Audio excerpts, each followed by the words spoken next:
I'll be back. But Lola Blossom's gonna do a dance. And we got all the freshmen dressed up like dogs so they can crawl on their knees and bark at her. Yeah, fine, we'll be back. Shall I tell Lola to get started? Yeah, tell Lola to get started. Yeah!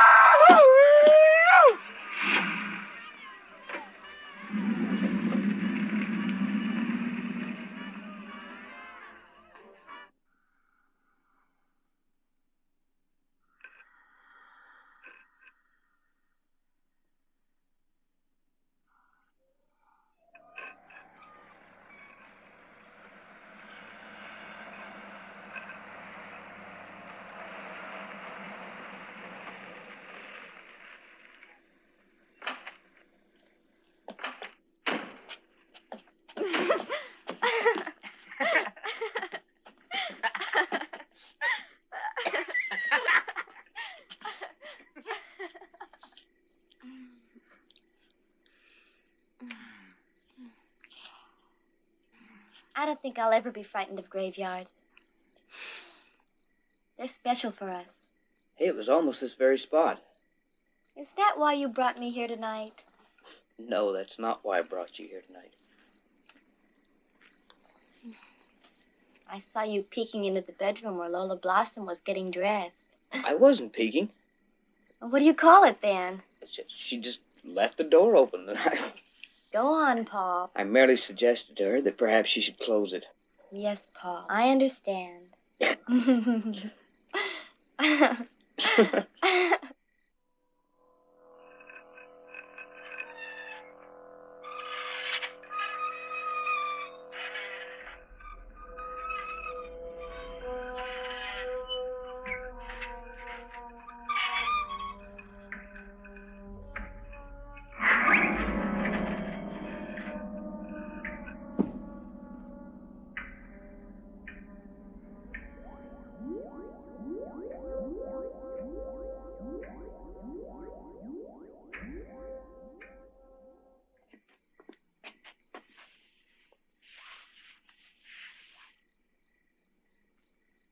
Leslie?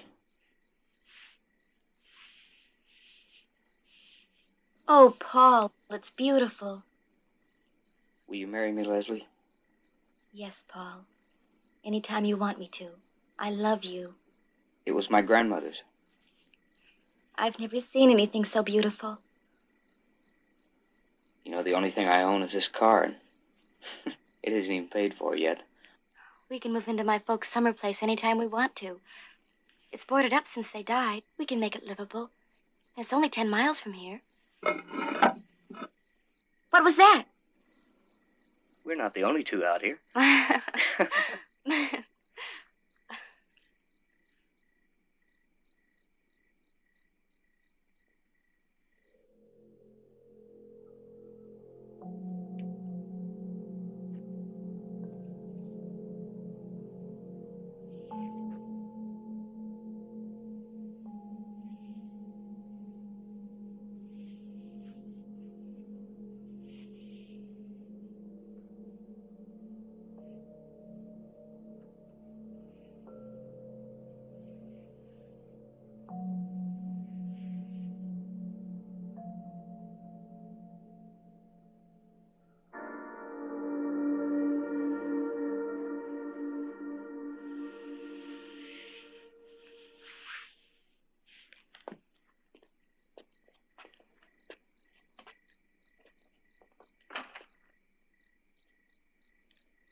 Dr. Brewster, surgery.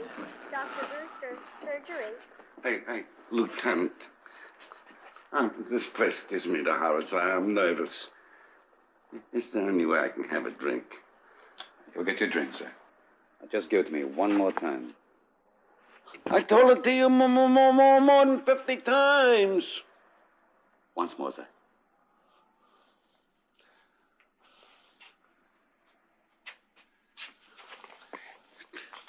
I was asleep by the rear gate of the cemetery. I heard a thumping sound.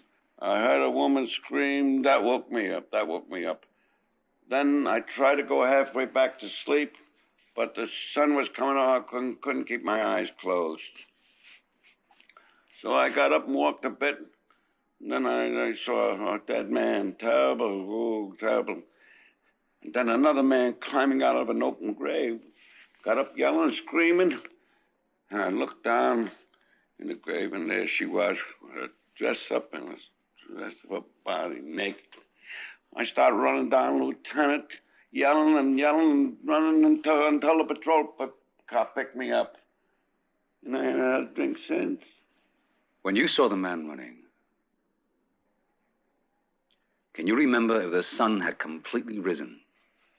I was so frightened when I saw that dead boy's face, I couldn't think of anything else. Try to think now. I don't remember the sun. I only know it was like a grayness when the night is over. You can go now, Zach. Just check in with us every day for a while. Oh, thank you, Lieutenant. I will. And Lieutenant, I'll be down by the Bible mission too. and more cemetery for me. Good thinking, Zach. Dr. Evans, room 312. Dr. Evans, room 312. Aren't you going to hold Zach? Mm-hmm. He was drunk. Maybe he blew his top and killed the kid. I wouldn't put it past him. Zach is harmless. And what's all this about their son having come up or not? The kid's body was drained of blood, wasn't it? He was badly cut up. The blood just drained out. Then where is it? It wasn't on the ground, it wasn't in the car. I figure he was killed somewhere else and then dumped in the graveyard. Maybe you're right. Now look, Lieutenant. All day long you've been dismissing every possibility I've come up with. And I don't mind telling you, I don't like it. Now, we got a young man who has been murdered in some freaky way. A young girl, half out of her mind, who may or may not have been sexually assaulted, and a crypt from which someone stole an old corpse. Now, how about asking some questions around that campus? We will, Duffy. And any place else you feel we might come up with something. All right, then. All right. Dr. Havens, radiology. Dr. Havens, radiology.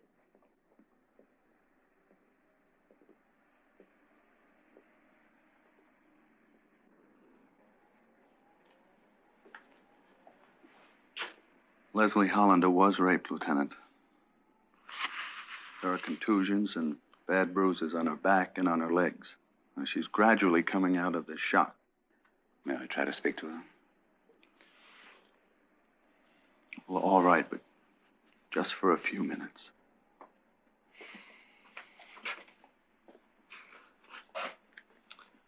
Leslie, there are some gentlemen here from the police to see you. Miss Hollander, I'm Lieutenant Panzer. This is Sergeant Duffy. And we'd like to talk to you about what happened last night. It's not only what happened to you, miss. It's what could happen to others in the future. It's your duty under the law to... I'm going to show you some pictures.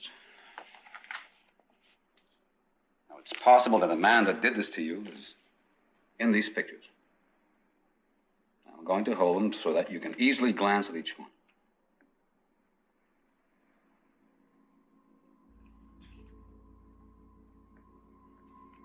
Dr. Miller, administration. Dr. Miller, administration. I'll keep on flipping them. And you keep on looking at them. The faces, Miss Holland. The faces. That's a good girl.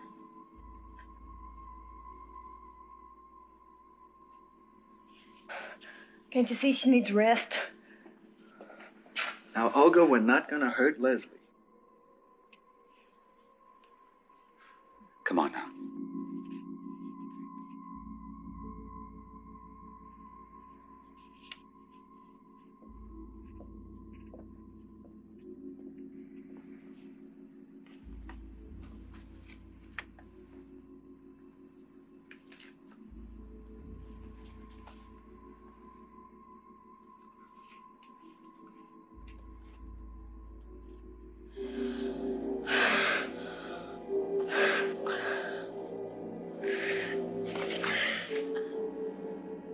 Gentlemen, you'll have to leave.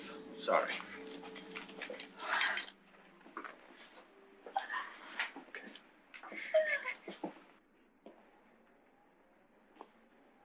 Whose photo was it?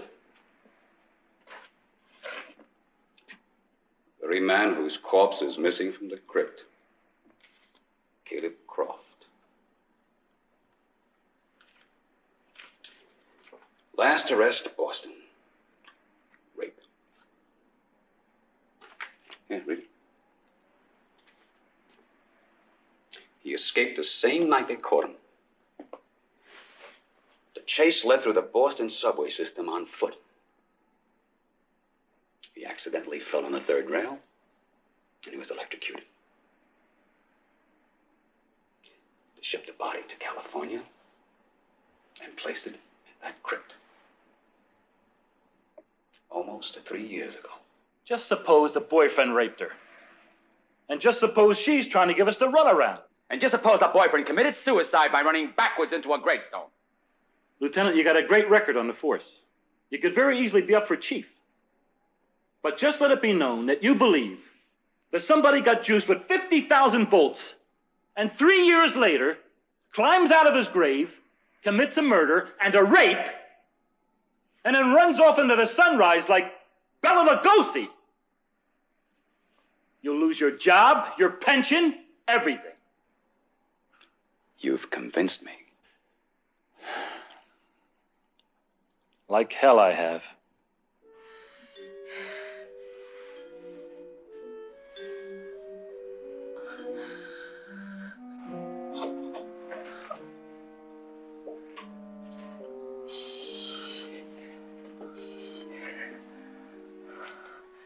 Yeah. Just rest.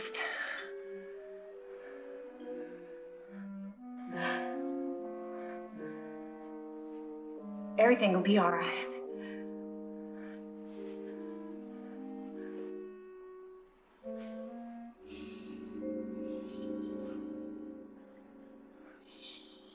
Don't try to hide from me. You fiend! Don't waste your breath, my dear. No one can hear you.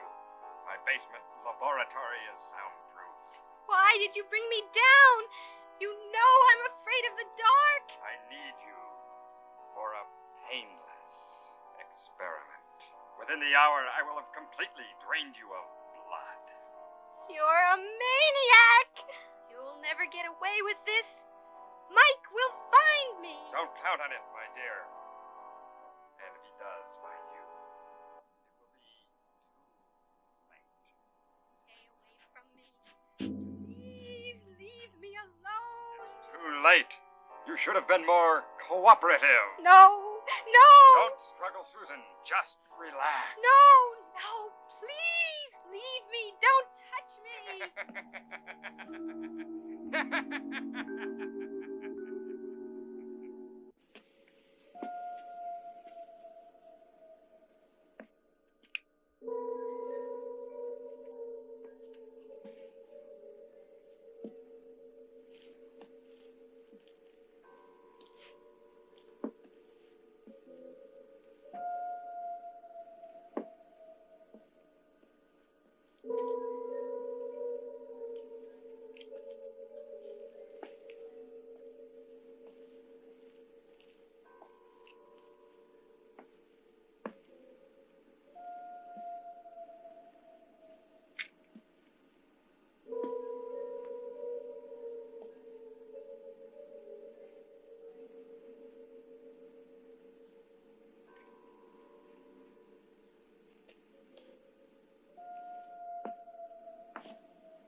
Doctors pretend like they know everything.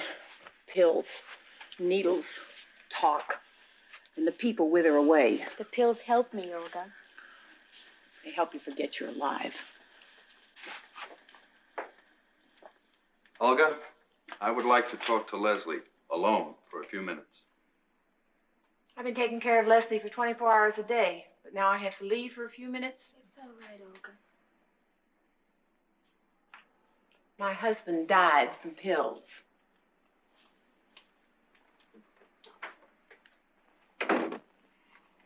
Sit down. The reports are back from the lab, Leslie. No doubt, you're pregnant. A baby.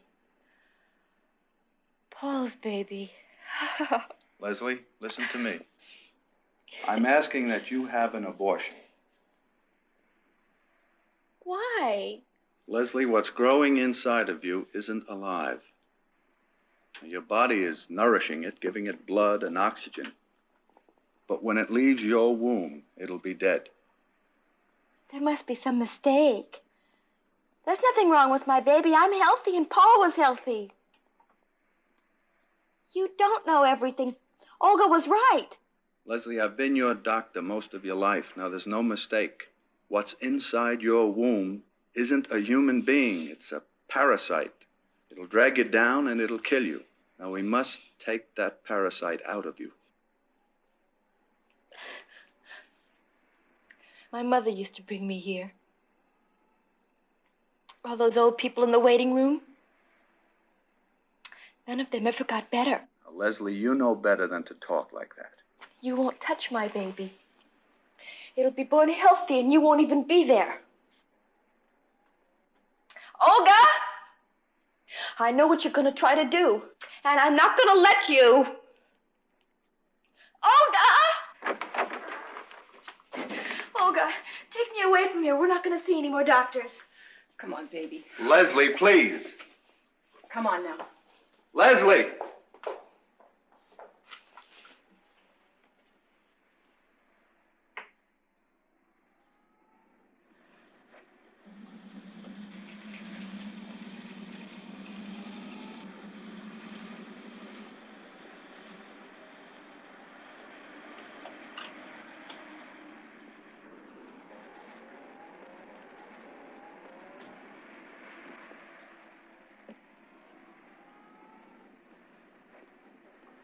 May I help you with your bag? We don't want help from you. The other officers are calling it an unsolved crime. Why do you persist? I'll find them, Miss.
All the pain will soon be over, Leslie.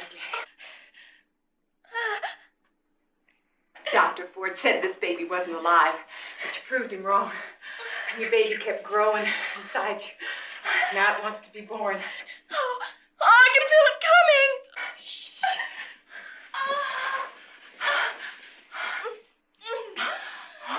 All the pain and misery. Them doctors wanted to rip this baby from inside you. Shh. It's coming now, Leslie.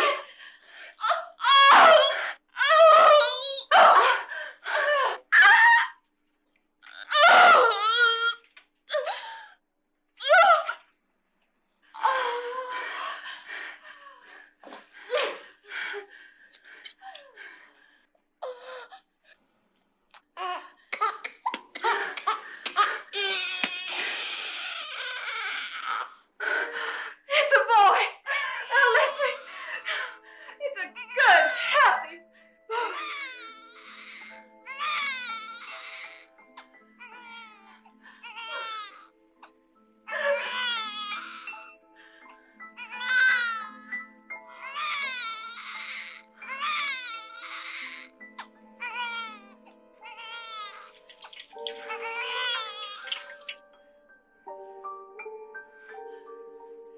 I want to see him.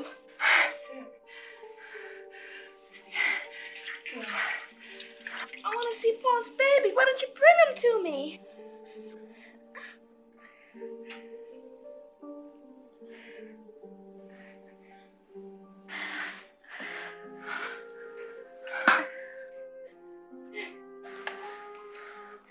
Oh, look at his little hands move. Yes. Why is he so gray? I've never seen a baby with such a color before. Maybe we should call Dr. Ford. No. He'll be all right. We'll make him well and strong.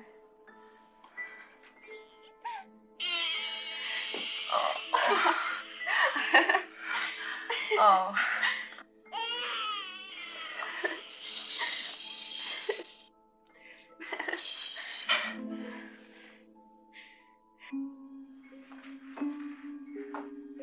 Please, Leslie. Let me call Dr. Ford. No doctors, Olga. But that baby's gonna die. It won't take milk. He won't die. Bring him to me. We'll try once more.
apples and grapes, pintos and bays, all the pretty little horses.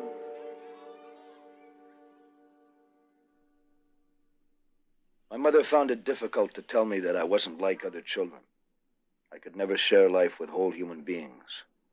I slowly learned that the thing that raped my mother and fathered me was no living, feeling man, but a malignant force, a cancer, that refused to be destroyed. It wasn't only her blood that my mother gave to keep me alive. Her youth and her own life was sucked up into the syringe it fed me. I came to hate Caleb Croft for creating me in his image and for using my mother as a spawning ground for his evil. I'm determined to destroy him. I've tracked him from country to country to the colleges and universities where he finds a fresh young blood he craves. Luck or an animal's sense of danger keeps him always one step ahead of me. But the circle is closing. Soon I'll meet my father face to face. Soon I'll have him where I want him.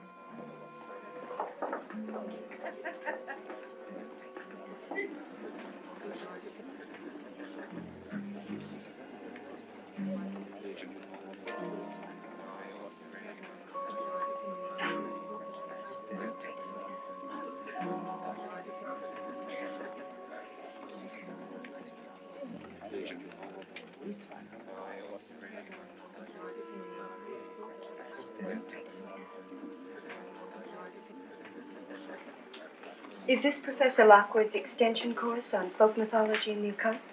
Yes. I'm Anita Jacoby, working on my doctorate. I'm James Eastman. Hello. Hi. These night courses are really much more interesting. All types and ages. I hear if you're not in time to get a seat, you can't take the course. I hope my roommate gets here on time.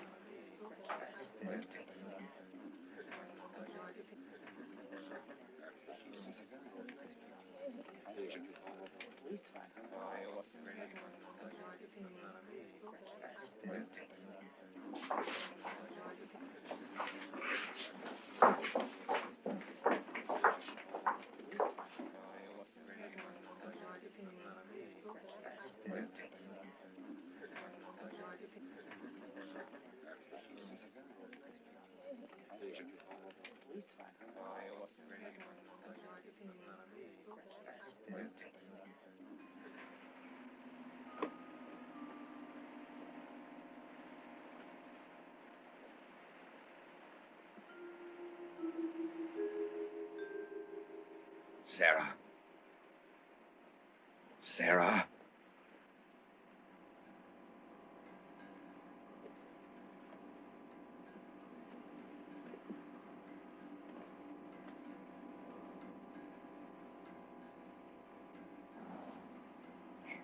It's getting chilly.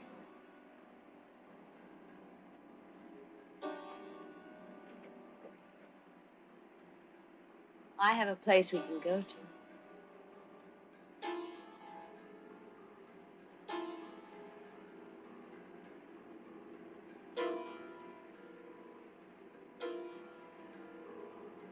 Ain't I good enough for you?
Those of you who don't have seats will have to leave. I'm sorry, but we just don't have the space.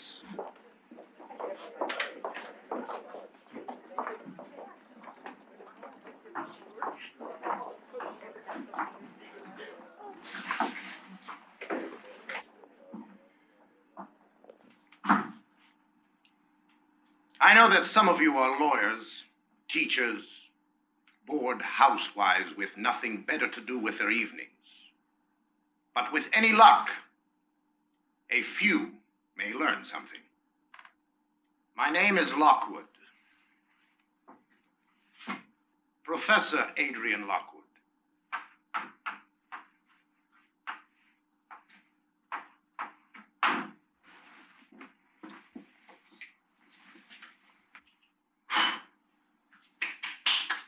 It's called goober dust by the older blacks of the Deep South. Sprinkle it around your enemy's bed at night, and he will die in his sleep. Ground up peanut husks. That's all it is. Can it really kill? No. Not here with automobiles and electric lights. We could never believe such a thing. But strip away the lights, the automobiles, the antibiotics that keep us one step ahead of death, and we are left with pathetic, frightened little creatures wandering in a cruel and hostile world. So we fear the gods, demons, devils, bats, banshees, angels, vampires.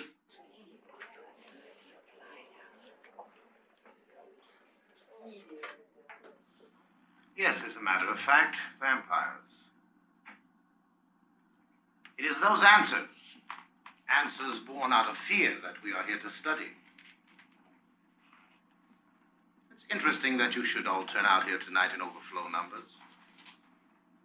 Is it that, like primitive man, you're still filled with fear? With a nameless dread that you cannot shake? Death. Who are you? Anita Jacoby.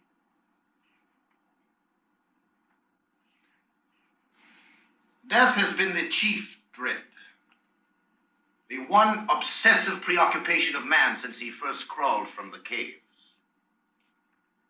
Of all the animals, only man is aware that as surely as he was born, he will someday die.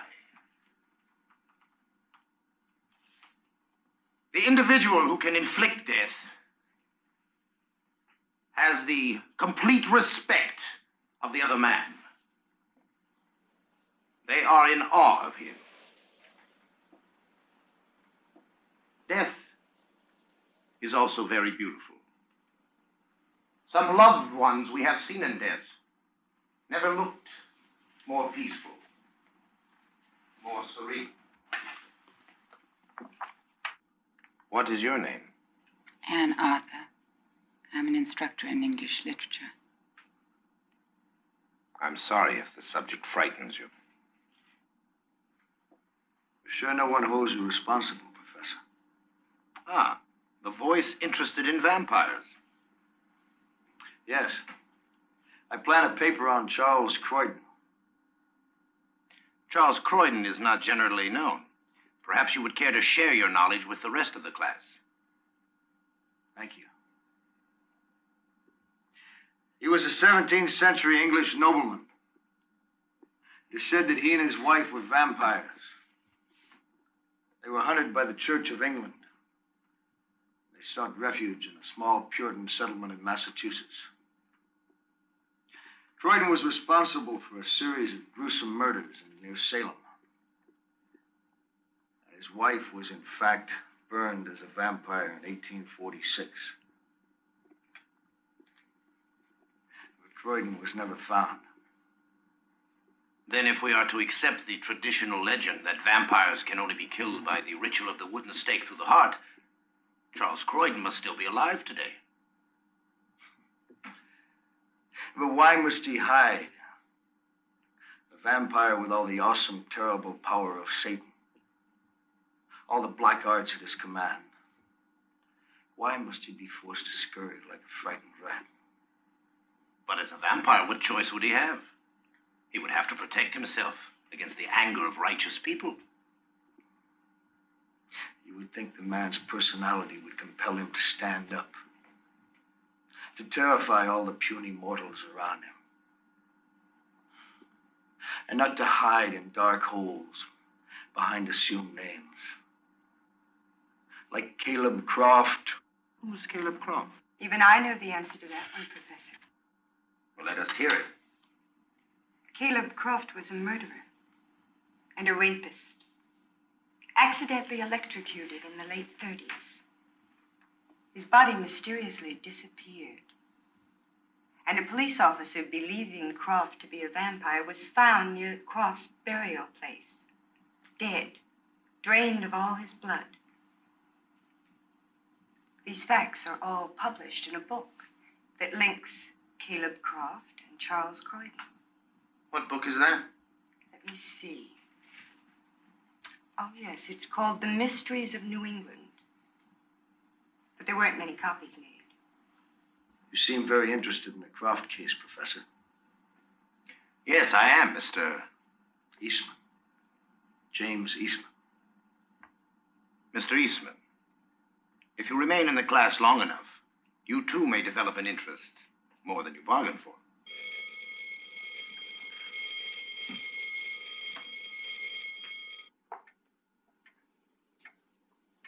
Miss Arthur. Professor Lockwood, I just wanted to thank you for an excellent class this evening. You have a way with your students. What way is that? Compelling.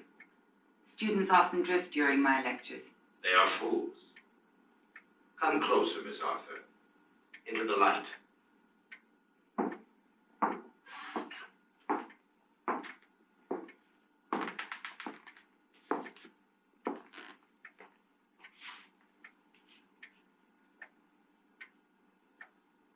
You did not come here to discuss your students, Miss Arthur.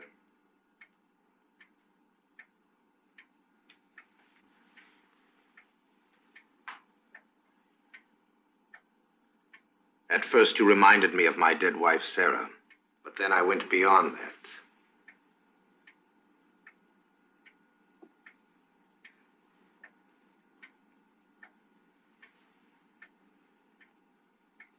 No artist could capture such grace. Forgive me if I seem to be compelling. That quality is inspired by you. Please, Professor Lockwood. I feel very helpless at this moment. I'm sorry. Perhaps another time, another place. I would just like to leave here now. You're free to leave. No tricks. No goober dust. My work's the most important thing to me. I know.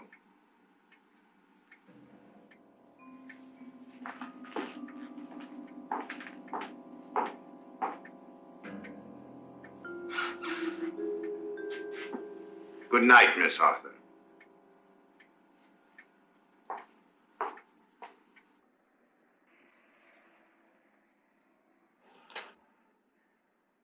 That's all, sir. Closing time.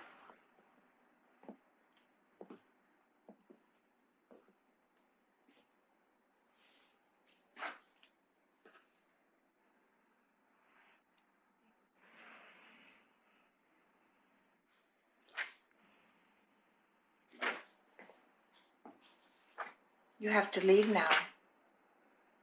I would like to take this book.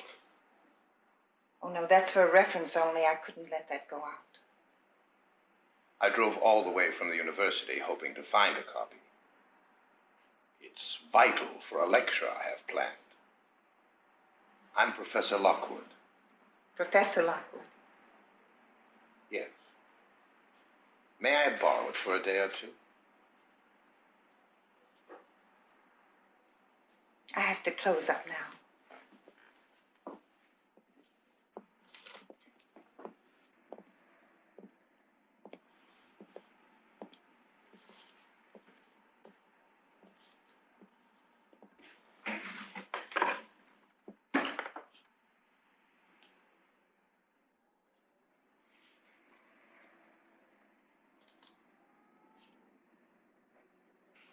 You have lovely hair, Mrs.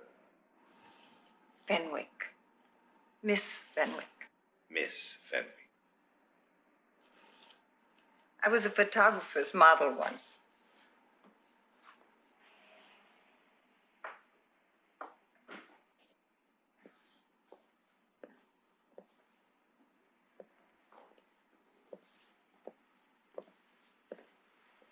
You'll have to leave now.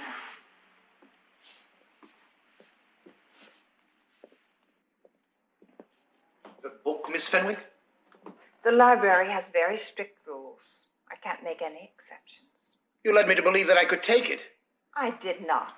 All that business about your hair and your eyes. Good night, Professor. You were using me. You have got to go.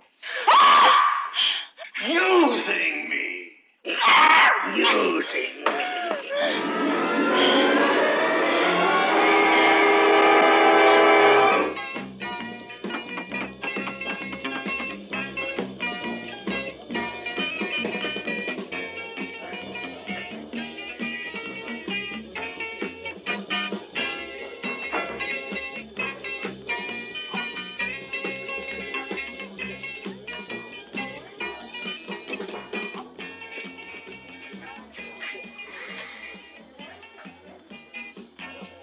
Thanks for coming.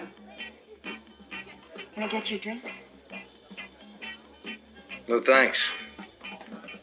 Dance then? I'm not too good at that sort of thing. All you have to do is move. You do move. Yeah, I move. Look, I'd like to start by just sitting down. Agreed. On one condition. You stand right here for 1 minute and let me do all the work.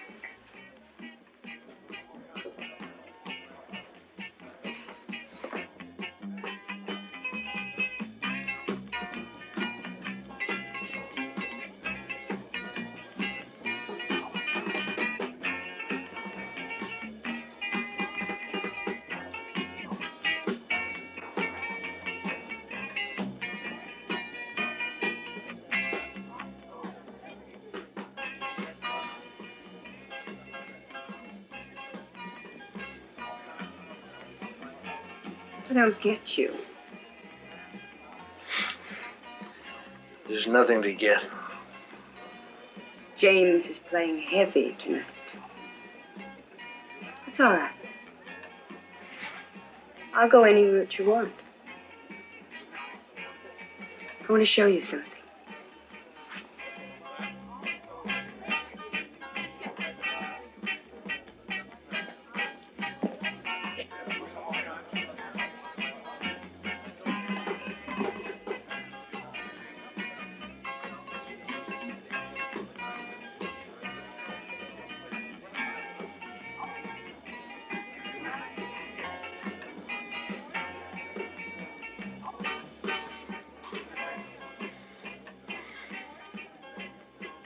I've been comparing Charles Croydon, vampire, with Caleb Croft. I agree with T.J. Boyd. They're one and the same.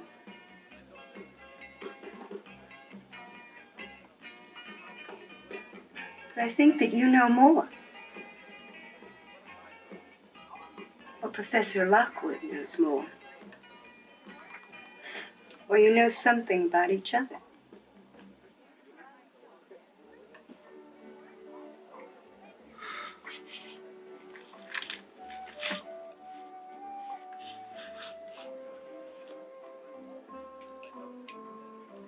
James?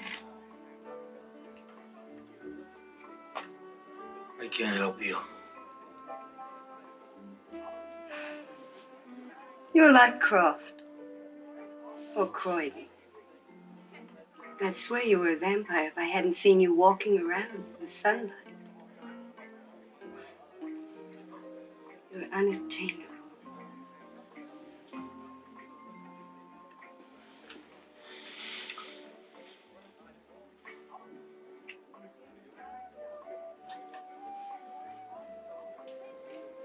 I do turn you off.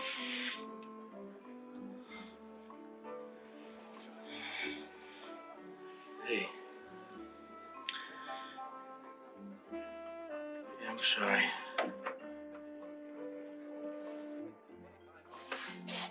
Oh, Anne. I'm sorry about all this. We played some records and called some people, and now we got a thing going here. Oh, it's just that I'm so tired, that's all. Professor Lockwood, wear you out?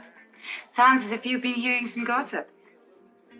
You and Professor Lockwood were together after class, that's all. We were. He was deeply affected by the death of his wife, Sarah. It seems I resemble her. Thanks very much for inviting me. Good night. Wait. Look, you're never going to get a chance to cook your dinner here. James lives just about. Go borrow some pots and pans. I'd be happy to. All right.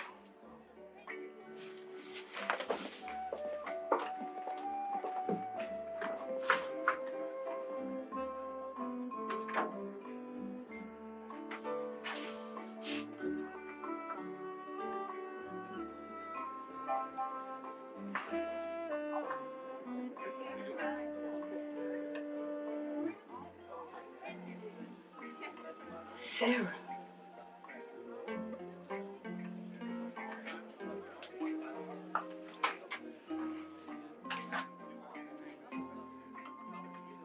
Charles Croydon. Sarah Croydon. Caleb Croft. Croydon. Croft. Lockwood.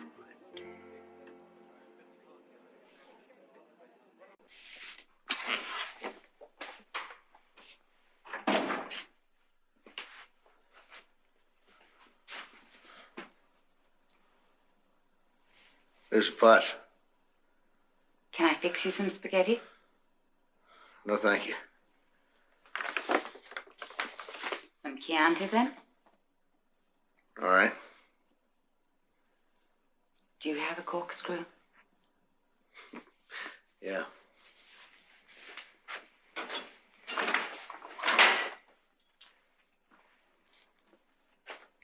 Will you do me the honors, then?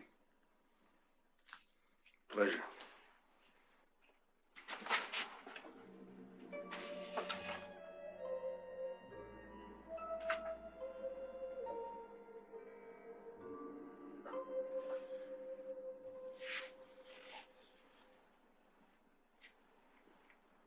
Do you have a dog or a cat? The meat's mine. Oh.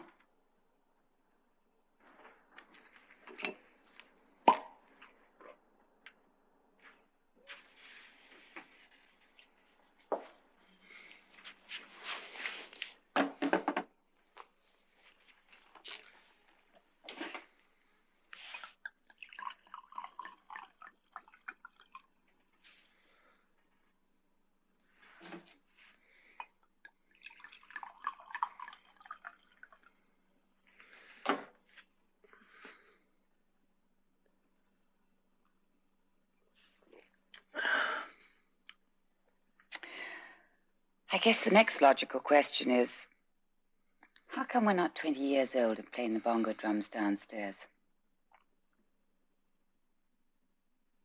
Sorry, I'm embarrassing you.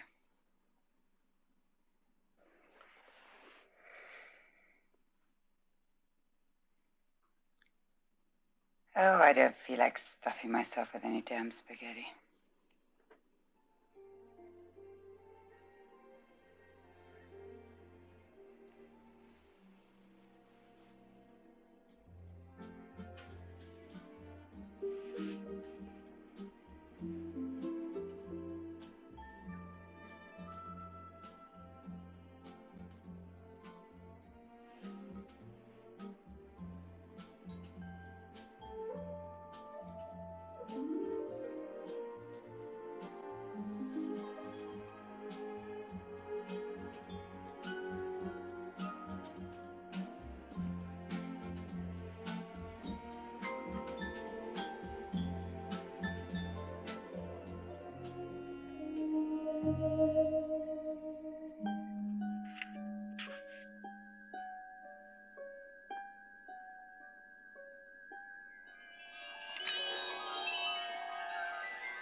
beautiful with you, James.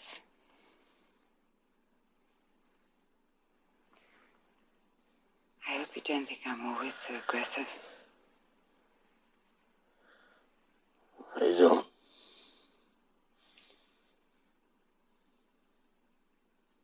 You have such deep passion.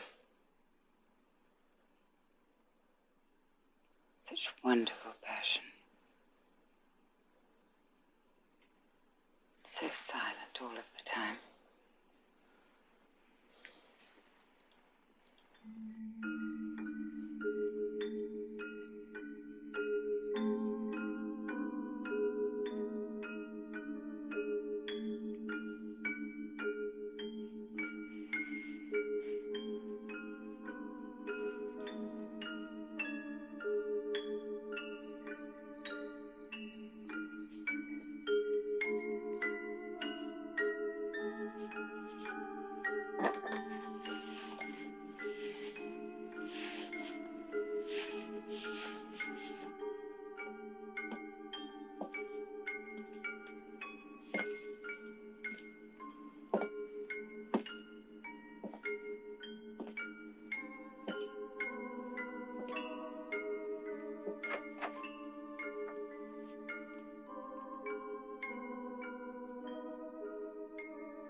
Miss Jacoby. I hope you're not disappointed. Anne isn't here. I suspect she's spending the night with James Eastman. How interesting. You don't have to play games with me, Professor. It's 3 o'clock in the morning. I know why you've come here. Then I trust you're mature enough to be discreet about my interest in Miss Arthur. But Professor Lockwood, you're acting almost human. I fail to appreciate your humor, Miss Jacoby. Then I'll share it with you. Mysteries of New England by T.J. Boyd. I've researched every written word on the black arts. The occult, voodoo, witches, vampires. Boyd describes you perfectly. Lockwood. Croft. Croydon. You're imagining things, Miss Jacoby. I want you to make me a vampire. Slowly mix my blood with yours. Until one night, while I'm bathing in the light of the full moon, the black magic will take place. And I will come to you as your bride and serve you for all eternity. And if I were Croft or Croydon, the idea of a companion for all eternity, the relationship would become a bit stale, don't you think? I pride myself on my imagination. Entertainment would be kept in constant flow. I could scream now and the halls would be filled with people. You would be dismissed just for being here at this hour. But I won't scream. Because you are Charles Croydon. Vampire. They took your wife Sarah from you and burned her. I want to take her place. I love you, Charles.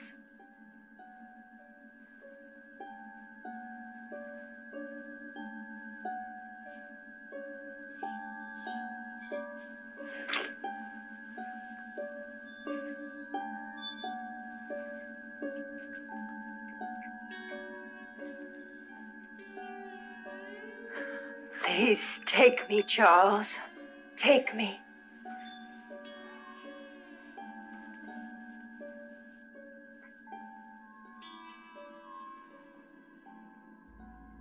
I am Caleb Croft and Charles Croydon. You shall have your wish, Anita. When do we start? Tomorrow night, at my home. I should leave now. I'll see there's no one in the hall.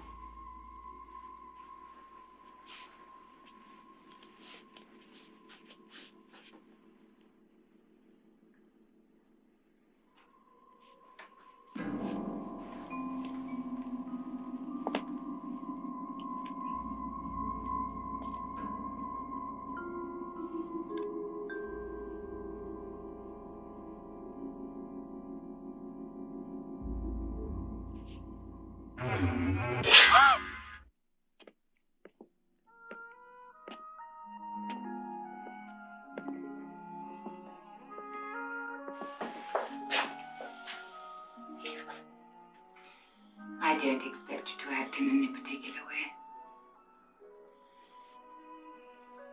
No pressures. No obligations. If we get together again, it's because we both want to.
Tea cake, Anne? No, thank you. Tea's enough for me.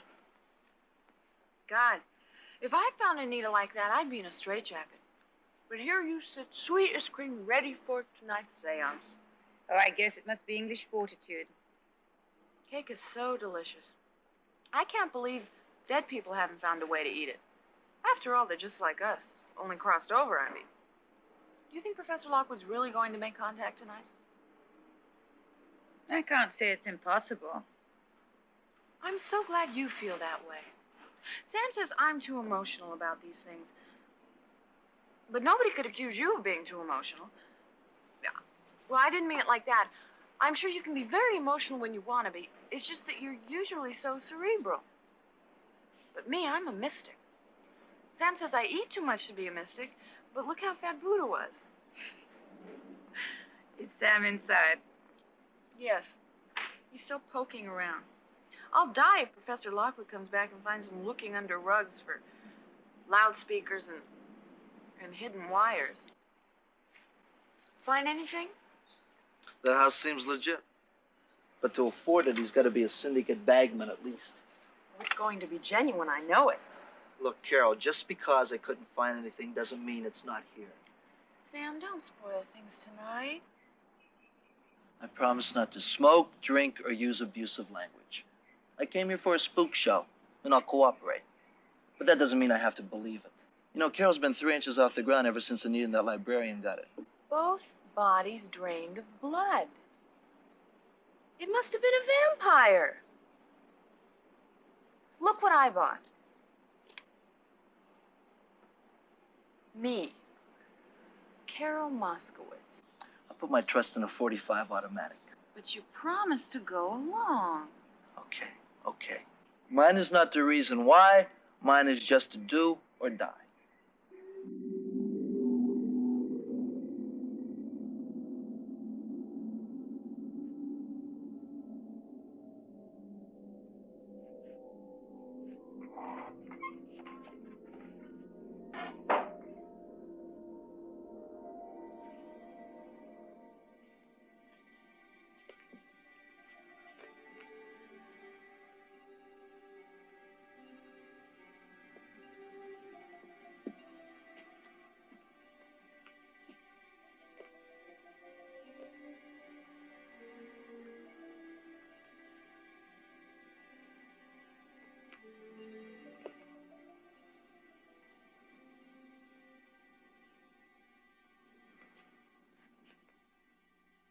Good evening.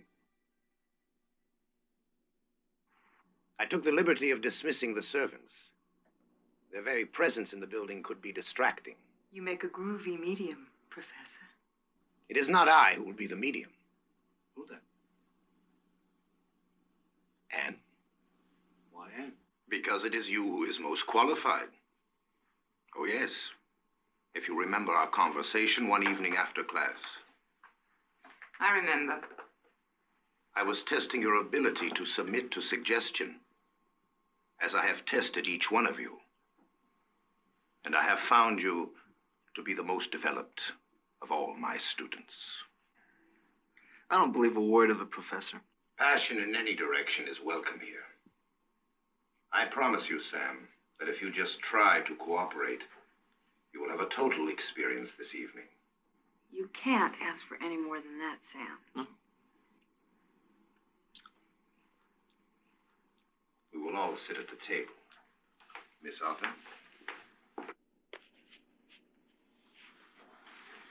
You will sit here.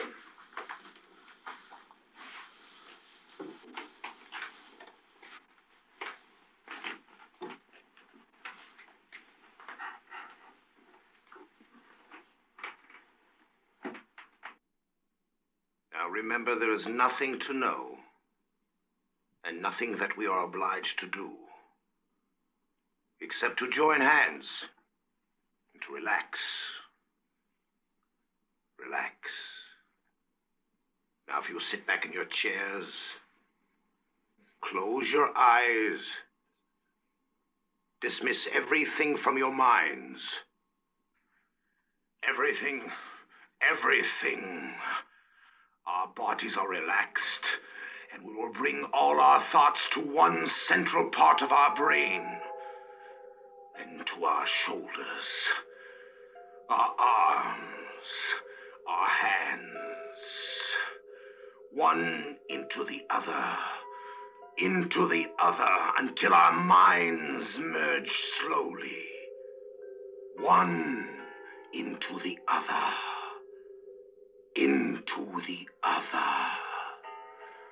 Relax. Relax. Relax. Relax.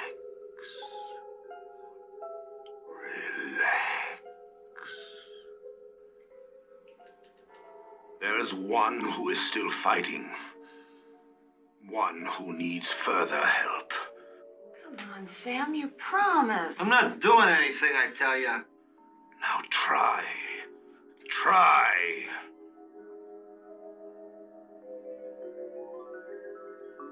That's better now. Sarah. My wife, Sarah. Anne is here with us all. She is ready to receive you now. Take her, Sarah. Your mind and her body with me through all eternity. Sarah. Sarah. Sarah failed you, Charles. You're mine now. That's Anita's voice. I've crawled the floors of hell to face you, Charles. Anita, tell us the truth about Caleb Croft and Charles Croydon. It was you fighting me. You calling Anita. Anita, tell us about Croft, Croydon, and Lockwood. The same man, the same vampire. I love you, Charles. A moment more and I shall become Anne. To serve you for all the nights of all time. You will not possess Anne's body. Too late, Charles, too late. I'm here now with all of you. Fight her, Anne. Cast her out. Fight, Anne. Fight. No, Anne. Submit to me. He'll murder you as he did me. James was right, Anne. Lockwood is the vampire. All of you. Professor Lockwood is the vampire. Anne, look at me. Look into my eyes.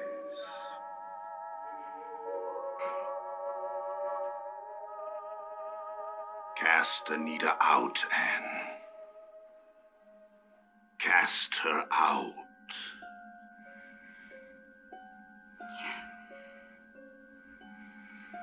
Yes.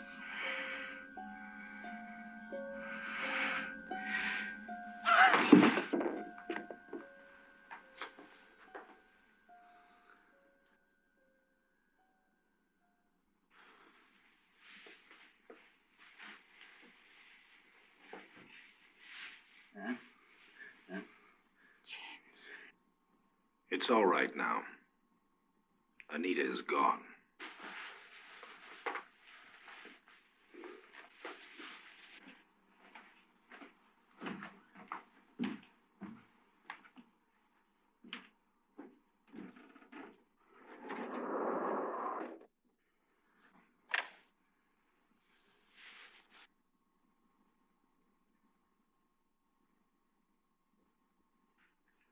I don't know about the rest of you, but I think... Just what do you think, Sam? I think either you're a vampire or Anne is a marvelous actress and voice impressionist. And that the both of you staged this whole thing for the effect. And just how effective would you say it was? It was damn effective. But you're not worried that I'm a real vampire? Or that I'm going to kill all of you in this room? I'm not worried. Is anybody else worried? I'm not afraid. I even left my crucifix upstairs.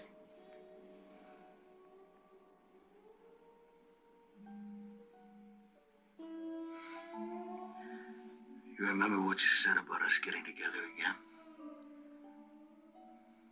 It's because we both want to. Yes. Well, I want to.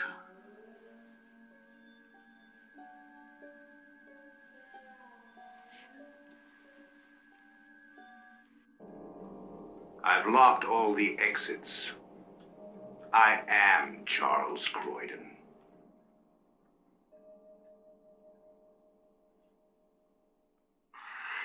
This is ridiculous. Come on, Letitia. Let's get the hell out of here.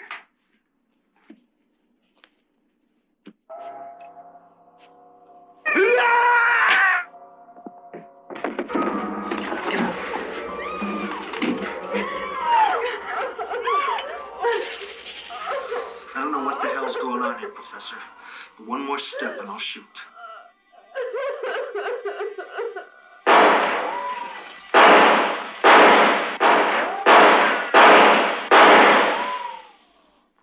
Stay here.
I'm your son, Lockwood.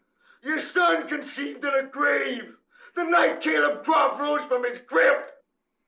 Yes. Yes. Yes. Yes, and I'm gonna destroy you.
finally ready, you Charles Croydon. Be damned.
James! James, what's the matter? Get away from me, Ann!